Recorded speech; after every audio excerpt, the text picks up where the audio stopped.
ইচ্ছে খুশি খুঁটিনাটি পেজের পক্ষ থেকে আজ আরও একটি নতুন কাজ ও গল্প নিয়ে চলে এলাম। তাহলে চলো শুরু করা যাক। সৎ এবং অসৎের মধ্যে একদিন লড়াই হচ্ছিল। স্বাভাবিকভাবে সৎ চুপ করে অপেক্ষা করছিল সময়ের জন্য, আর অসৎ চিৎকার করে যাচ্ছিল নিজের কথার সত্যতা প্রমাণের জন্য। অসতের কথায় অধর জোর ছিল।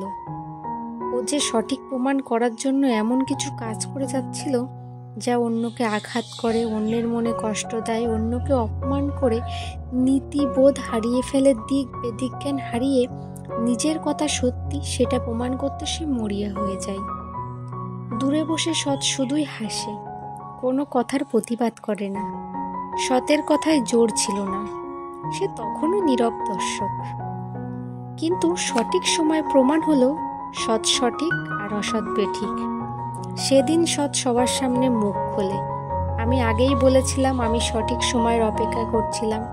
আমি জানি ধৈর্য ধরলে আর নিজের কাজে সত্যতা থাকলে যে কোনো পরিস্থিতিতে জয়লাভ করা যায়।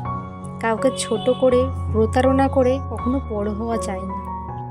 সাময়িক উত্তেজনা দেখিয়ে নিজেকে মহান প্রমাণ করা যায় না। কি জানেন তো, শয়তান আর ভগবানের লড়াইয়ে সবসময় ভগবান অর্থাৎ সত্যেরই জয় হয়। তাই তো আমরা ভগবানকেই পূজিত করি, শয়তানকে নয়। তাই চুপ করে বসে থাকুন, সময় কথা বলবে সঠিক সময়ে। ধন্যবাদ সকলকে। কাজটি ভালো লাগলে পেজটিকে লাইক, ফলো, শেয়ার করে সাপোর্ট করুন।